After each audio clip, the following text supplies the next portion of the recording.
there, and welcome to the Locker Room. Coach Giggs here, and today's message, believe it's possible. Believe that it's possible. You will rarely ever attempt something that you don't believe, and you'll never give 100% of your ability to something that you don't believe in. Some years ago, I was listening to a speaker and they quoted David Schwartz from The Magic of Thinking Big, which I highly recommend to all of you. And it rocked my world. And here's what she said: the size of your success is determined by the size of your belief. End quote. Dear God in heaven, that's so true. Now, that was the first and most important books that I'd ever read. Mr. Rappaport gave that one to me.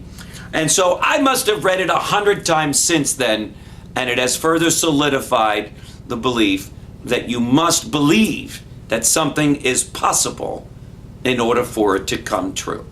Remember the awesome words of Dr. King, I have a dream. And then he articulated exactly what he believed would happen. We're certainly not a colorblind society, but we've come a long way since he spoke those words. So I would spend the next days and weeks and months and years hammering it out.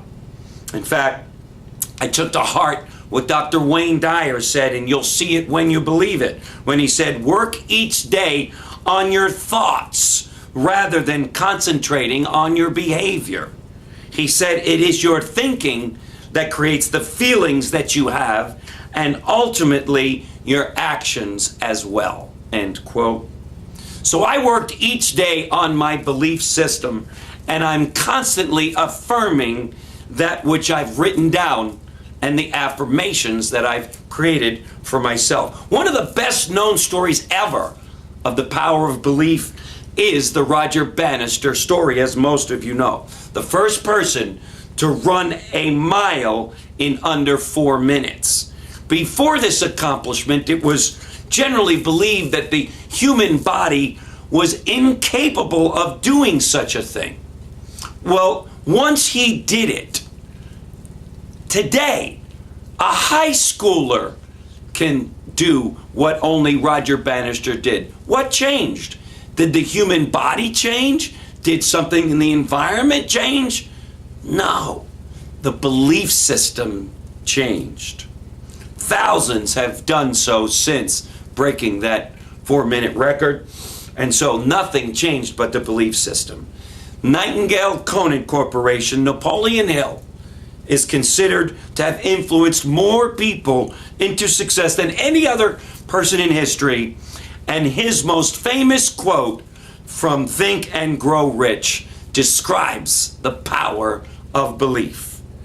He said, quote, whatever the mind can conceive and believe, it can achieve. Just believing that statement, believing it deep down inside, you would be taking a bold step to living your best life. Thanks for joining me today, gang, and remember, believe that it's possible. And when you believe, all things come together. Thanks for joining me, gang, and we'll see you tomorrow in the locker room. Bye-bye. If you know someone you feel has a special story to tell or life to share, please email Eric directly and he will reach out to you and or this individual, even if you think this person is you. And by the way, if you've enjoyed and feel the Daily Locker Room has served as an inspiration in your life, why not share it with a friend by sending them the daily message?